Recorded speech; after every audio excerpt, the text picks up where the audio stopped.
O dia de repouso de Jesus. O Salvador guardou o sábado e também ensinou os discípulos a guardá-lo. Sabia como deveria ser guardado, pois ele mesmo o havia instituído. A Bíblia diz: lembra-te do dia do sábado para o santificar. O sétimo dia é o sábado do Senhor teu Deus, porque em 6 dias fez o Senhor os céus e a terra, o mar e tudo o que neles há. E ao sétimo dia descansou. Por isso abençoou o Senhor o dia de sábado e o santificou. Cristo obrara juntamente com o Pai ao criar a terra, e foi ele quem fez o sábado. A Bíblia diz que todas as coisas foram feitas por ele. Quando olhamos para o sol e para as estrelas, para as árvores, para as flores, devemos lembrar-nos de que foi Cristo quem fez todas estas coisas. Ele fez também o sábado a fim de ajudar-nos a conservar em mente seu amor e seu poder. Os doutores hebreus haviam estabelecido muitas regras no tocante ao modo de observar o sábado e exigiam que essas regras fossem obedecidas. Por isso, espreitavam continuamente o Salvador a fim de ver como ele procedia. Um sábado em que Jesus e seus discípulos voltavam da sinagoga, passaram por um campo de trigo. Era já tarde e os discípulos tinham fome. Começaram a colher as espigas e a comer os grãos. Em qualquer outro dia isso era perfeitamente permitido, mas não no sábado. Os inimigos de Cristo queriam em encalço, vendo o que faziam os discípulos, e disseram: eis que os teus discípulos fazem o que não é lícito fazer no sábado. Cristo, porém, tomou a defesa dos seus discípulos. Lembrou aos seus acusadores o caso de Davi, que, tendo fome e não havendo o que comer, tomou dos pães sagrados do templo, dando também aos seus companheiros que estavam com fome.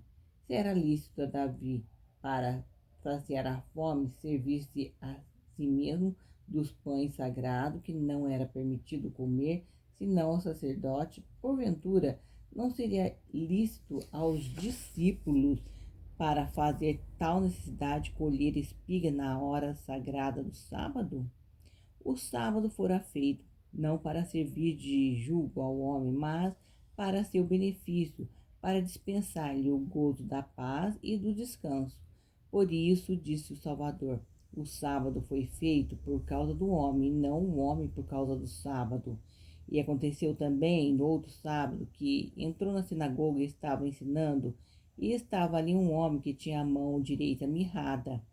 E os escribas e fariseus atentavam nele se o curaria no sábado, para acharem de que o acusar.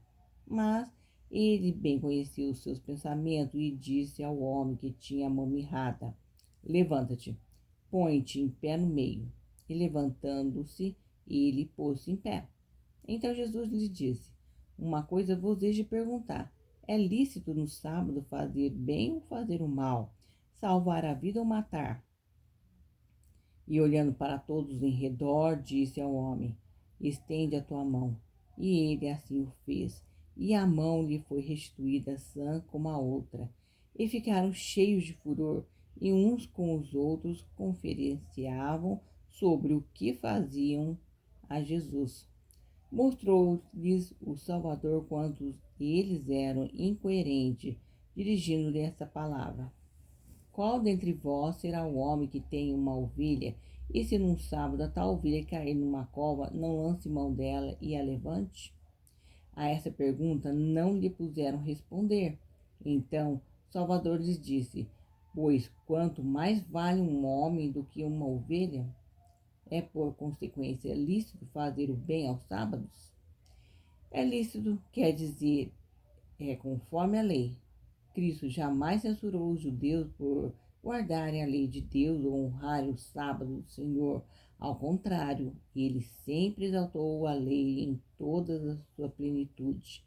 Isaías profetizara a seu respeito: engrandecerá a lei e a tornará grandiosa. Engrandecer quer dizer elevar, exaltar-se, dar-lhe uma posição de destaque. Cristo engrandeceu a lei, dando a conhecer a maravilhosa significação de cada um de seus preceitos. Mostrou que cumpre obedecer-lhe não somente pelo ato exterior, que pode ser visto e apreciado dos homens, mas ainda pelo pensamento que só pode ser penetrado de Deus. Aqueles que julgavam que Cristo viera para abolir a lei, ele diz: não cuideis que vim destruir a lei ou os profetas, não vim a derrubar, mas cumprir. Cumprir significa guardar, praticar. Assim, quando Jesus foi a João Batista para ser por ele batizado, disse: nos convém cumprir todas as justiça. Cumprir a lei é obedecer perfeitamente. A lei de Deus nunca poderá ser modificada ou abolida, porque Cristo disse: até o que o céu e a terra passem, nem um jota, nem um só tio se omitirá da lei, sem que tudo seja cumprido.